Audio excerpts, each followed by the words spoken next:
Hi everyone, it's Liam here from Rating the Races. When I say everyone, I mean Premium and Pro members. This is just going to you guys. This is not for free members. Likely find that a lot of the analysis, like a day before sort of thing, will only be for Premium and Pro members. It might be released to free members, but I mean, if the race is at 12:10, they might get it at 11:30. Otherwise, you Premium and Pro members, this is going to be what you get as well as the ratings. So let's start off. We're going to go through Newbury's card tomorrow and highlight those that are interesting and who I think will win each race. And the first race is the National Hunt Maiden Hurdle, where we know why Jericho de Reponnet is going to be favourite, going to take all the beating. I mean, Nick Anderson's won it a few times, Jet Powered, John Bon, Son of Camas, all previous winners of this race. And if you look at the winners of this race, they've all been very good, or at least above average. Bouvoudère, I'm just going to read off the last few winners. Bouvoudère, Jenkins, Lost in Translation, Bright Forecast, Son of Camas, My Drogo, John Bon, Jet Powered. So they've all been pretty good. Jet Powered will probably run a big race at the weekend himself. And yeah, Jericho de Reponnet is going to have to show a little bit to beat Centauro, who's got some a decent R figure. Did disappoint at Aintree when pulling up. Things might have gone against him that day. But,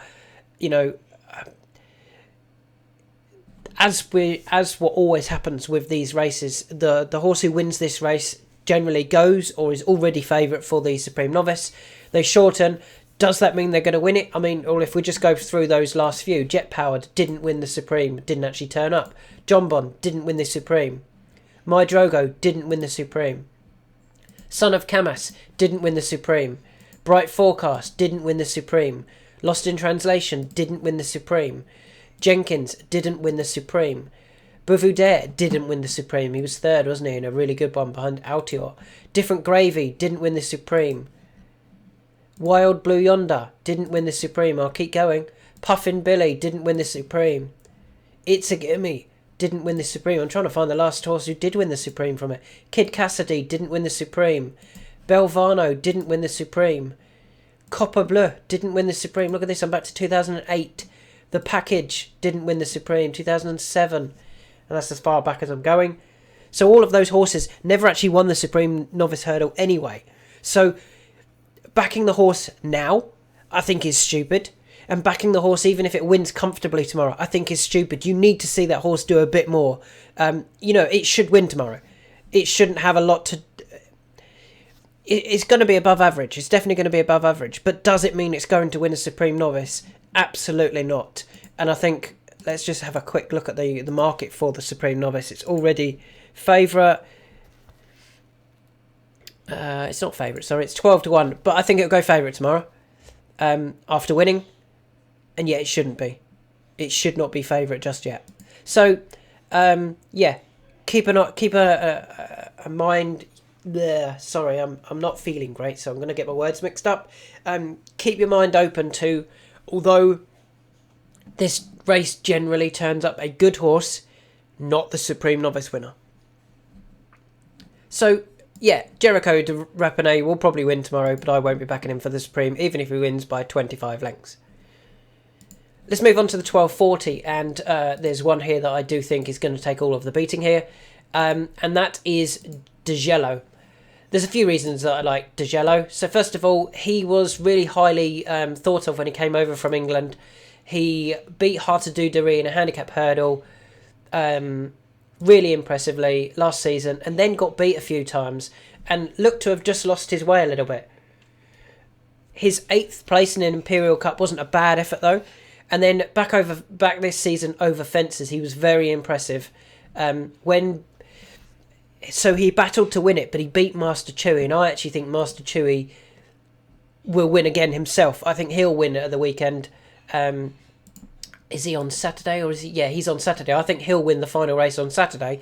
So with that in mind, I think he's been beaten by a horse who's just well handicapped as well in DeGello. Now, obviously, Venetia Williams' horses are running really, really well. He's got the fitness run. I think Nicky's running a couple here, Nicky Henderson, because he doesn't know which one is A, his better horse, and B, that they also both might need the run. So I'm kind of taking those two out as dangers. Lallygag, I know Paul Nicholls thinks that's better than what it's shown so far, but it was disappointing last time at Cheltenham on its return. And last season, you know, other than winning a novice hurdle, it didn't really do much in races that probably mattered. And the other two, I personally don't think are going to be good enough. But Dejello, I think there's a lot more to come from Dejello. Yes, he went up from 128 to 135. I think that's closer to where they would have thought they would have been at this stage last season. I think he's going to be still ahead of his mark here and show that the fitness run has put him in good form for tomorrow. He's currently 9-4. And I think he will be the one to beat tomorrow. Moving on to the 115. And now I think we're all... we're getting a little bit sidetracked, should I say, or something like that, because of Gordon Elliott. Gordon Elliott's sending your horse over. He must be really good. He's actually sending over two. He's sending over Dr. Nightingale as well for a listed fillies event. I think I want to take him on take her on, with the experienced Max of Stars. Now, there's a few reasons I like Max of Stars. In juvenile events, she's been very good. Yes, she got beat in a handicap. She got beat by a 4-year-old, but there was there was a 5-year-old, a 7-year-old, there was a 12-year-old even in the race. And as a 3-year-old, I think they struggle in handicaps, especially at this time of year. And I think last time, her defeat of Balboa was a very good effort. I quite liked Balboa coming into the race. I thought he'd ran a good race behind Gifted Angel at Cartmel, albeit beaten a long way. But I think it's very interesting that Balboa has moved now to Paul Nicholls, obviously formerly trained by Milton Harris, so the horses are going to be moved. But they've moved it to Paul Nicholls. Paul Nicholls was happy to take that one on. And I just think that might be because Balboa might be a little bit better than what he's shown so far. Yeah, he went to Chepstow next time out and won very comfortably. And I don't think that was bad form from Max of Stars. And I'm prepared to take a bit of a chance on Max of Stars over Woodhoo, who I think the prices are wrong. I'd have them a bit closer, to be honest. Woodhoo probably hasn't done as much for me so far, whereas Max of Stars, I think, has. And yeah, I think she's going to show that actually she's probably better than her current 117 mark. And they're going to really test Woodhoo to find out how good she is. So yeah, I'm quite happy to take Woodhoo on with a decent price Max of Stars, who's available at 15-2. The 150. So I had a look at this. I know a few people have tipped up Nickelback. Always interesting to read why they like it. I can't understand it personally. I know they're like, well, he's a much better horse over fences, but he's not particularly shown that. His fence R figures aren't amazing. His chase R figures, they're not like he's been smashing them out of sight and really looking impressive by getting really good R figures. Yeah, I'm just not sure. I mean, his beating of History Bear, was it good? History Bear got beaten again yesterday in a handicap of 125. I know Nickelback won by a long way, but the rest of the race was pretty boring, to be honest. And I can't see why Hermes Allen is going to get beat here tomorrow. He's got the course form, as we know. He's obviously won a Challow, over 2.5 mile. He returns over 2.5 mile over fences. The others don't have the R figures that I think are good enough. Colonel Mustard does, but he's been in and out over fences and hurdles. Similarly, No Ordinary Joe does have a good hurdles form. I just think he'll be aimed at a handicap later down the line. I don't think he's going to be a grade 1 horse, whereas Hermes Allen, I think, can be. And you look at these green figures, they're all really green here. And that just... At this time of year, I'd be shocked if Hermes Allen got beat here. Obviously, come Cheltenham, I can understand why Hermes Allen could get beat. the better horses will then be against him. But at this stage, I think Hermes Hélène will come out and win quite nicely here. And he is currently 11 to 8 is available in a few places, so we'll say 11 to 8. Ignore that 6 to 4. So yeah, Hermes Hélène would be my one in the John Francome Novices Chase. Moving on to the 225, and I think Venetia Williams could have a double here after De Gello. Is it even the same owners? It is the same owners. I think they could have a double here with Frero Bamboo. So we know that Frero Bamboo is well handicapped. He was obviously showing... he looked very well handicapped at the beginning of last season. He continued to drop. He dropped down to a mark of 133 and went over the national fences.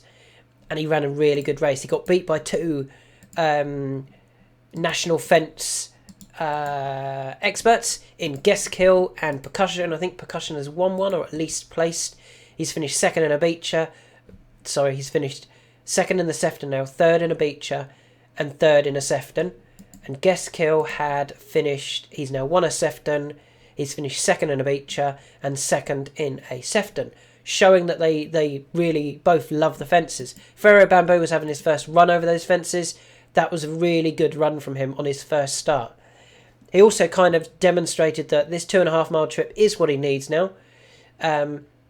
He'd always kind of suggested that, and I think they tried it in the plate when they stepped him up, and maybe he just found that a bit too much at that point of the season. He'd had quite a few runs that season. What was it? That was his 5th run of the season. It was his first go over the trip, and it was the Cheltenham Festival where they obviously really test you. I think back in this class, it's slightly easier races. Obviously, there's only 9 in it. With that run under his belt as well, I think he will take all of the beating here.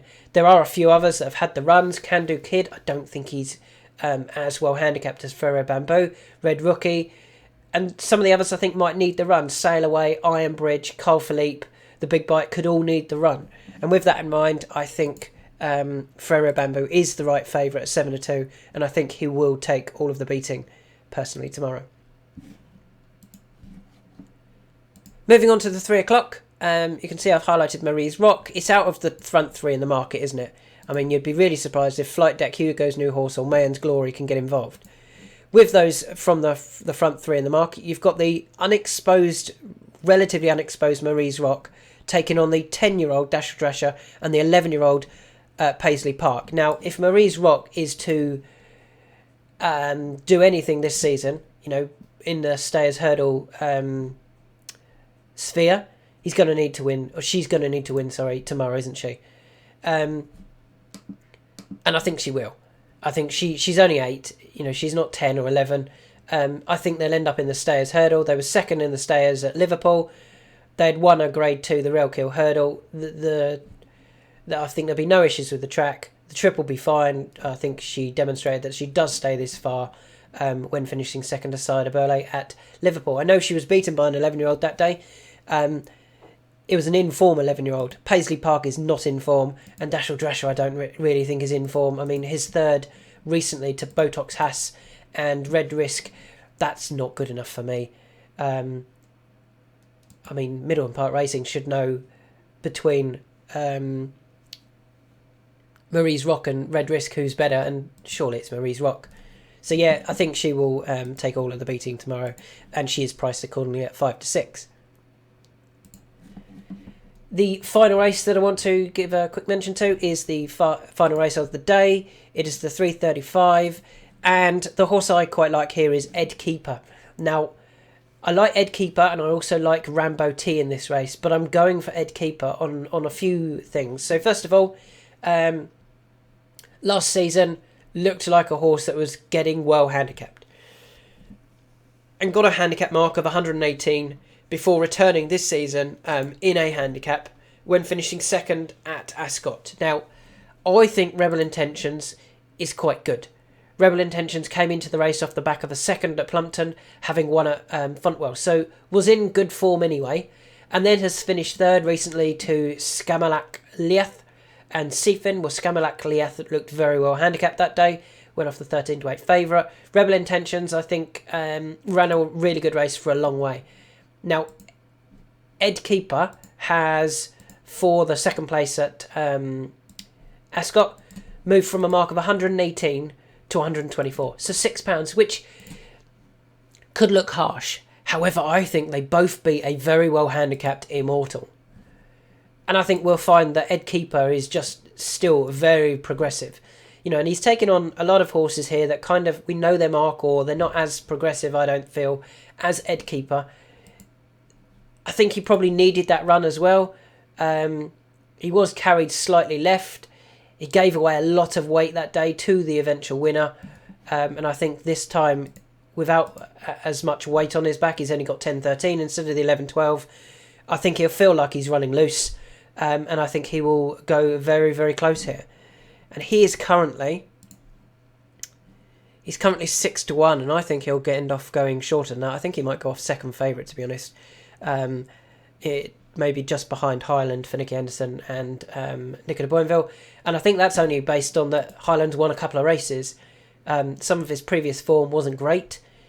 He's just won a couple of easy races this season, and I think the handicapper will catch up with him very soon. But I think there's still more to come from Ed Keeper. I think he'll end up in the mid-130s come the end of the season. And yeah, he's my selection in the final race. So just a quick recap. Jericho de Repenay should win the first, but do they win the Supreme Novice? De Jello, I think, will win. I think he'll show that actually he's now finding his feet. I do believe they think he's better than that anyway. Max of Stars, I want to take on Wadhu with Max of Stars, who I don't think that was a bad effort beating Balboa last time. Hermes Allen, I think this is his race to win. He can win a couple before ending up at the Cheltenham Festival, probably going off second favourite or third favourite and finding the Irish are too good for him. I like Ferro Bamboo for Venetia Williams again. I thought that third behind two Aintree Specialists was a very good effort. He is well handicapped. He won this trip now, and I think he'll run a really nice race. Marie's Rock should take all the beating in the Grade 2 long distance hurdle. Dasher Drusher and Paisley Park should just be too old. And I think Ed Keeper still has more to come on only his fifth start. I think he's well handicapped and can prove it here tomorrow now that he's got that fitness run under his belt.